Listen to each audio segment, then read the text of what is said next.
இப்போ கருணாஸ் சார் கூட பண்ணியிருந்தீங்க, ஃபுல்லாக அவர் இருக்க ஆல்மோஸ்ட் எல்லா சீன்ஸுமே நீங்கள் இருந்தீங்க. அந்த படம் ஸ்டார்ட் பண்ணும்போது ஃபஸ்ட்டு அவரை பார்த்த அந்த ஞாபகம் இருக்கா? அவர் எப்படி உங்களுக்கு ஆல்ரெடி தெரிஞ்சிருந்துச்சு அவருக்கு?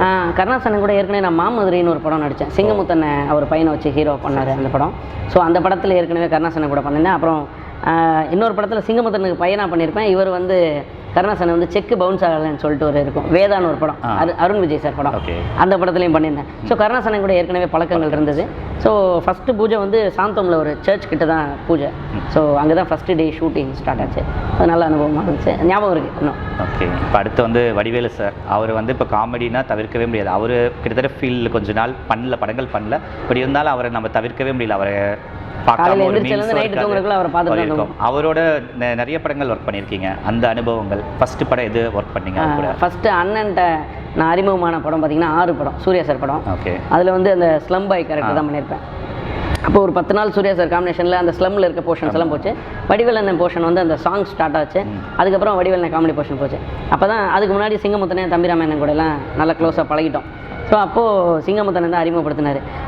நம்ம ஊர் தான் மரக்காரன் தான், ஏடா நீ மாதிரியாடா அப்படின்னாரு. ஆமாம் நான் திருமங்கலம் தான் அப்படின்னேன். சரி நம்பரை வாங்கி கோபி அப்படின்னாரு. அவரோட அசிஸ்டன்ட்கிட்ட சொன்னார். நம்பரை வாங்கிக்கிட்டாங்க. நம்பரை வாங்கினதுக்கப்புறம் கொஞ்ச நாள் கழிச்சு நான் எக்ஸ்பெக்ட் பண்ணல. வடிவேலன் ஆஃபீஸ்லேருந்தே கால் வந்துச்சு. மேனேஜர் பேசினாங்க, இந்த மாதிரி கருப்பசாமி தேர்தல் படத்தில் வந்து அண்ணன் காம்பினேஷனில் ஒரு சீனு, அந்த கம்பெனி மேனேஜர் பேசுவாங்க, நீங்கள் கோஆர்டினேட் பண்ணி போயிருங்க அங்கே. சரிங்க சார் அப்படின்னேன். அதுக்கடுத்து பார்த்தீங்கன்னா அந்த வண்டிக்கு முன்னாடி விழுகிற சீன், காரைக்குடியில் ஷூட்டிங்.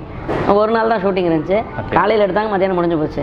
அப்போ நான் நினச்சேன் சரி இன்னும் அந்த படம், ஏன்னா அதுக்கு முன்னாடி 6 படம் ஒரு 15 நாள் பண்ணேன். அப்போது சரி இன்னும் முடிஞ்சிருச்சு அப்படின்ட்டு சரி ஓகே பெருசாக எடுத்துக்கல, இது காமெடி பண்ணியிருக்கோம் அவ்வளோதான் அப்படின்ற மாதிரி இருந்துச்சு.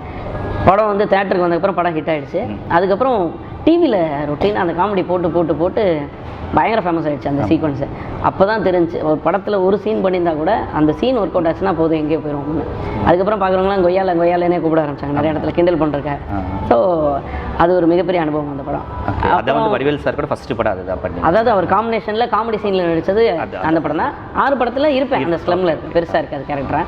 பட் கருப்பசாமி, அப்புறம் பிறகு சுடுகாட்டு காமெடி, அப்புறம் குசேலன், அப்புறம் இந்திரலோகத்தில் நான் பண்ண அவர் ஹீரோவாக நடித்த படம் அதில். ஸோ 4 படங்கள் அண்ணன் கூட நடித்தாங்க.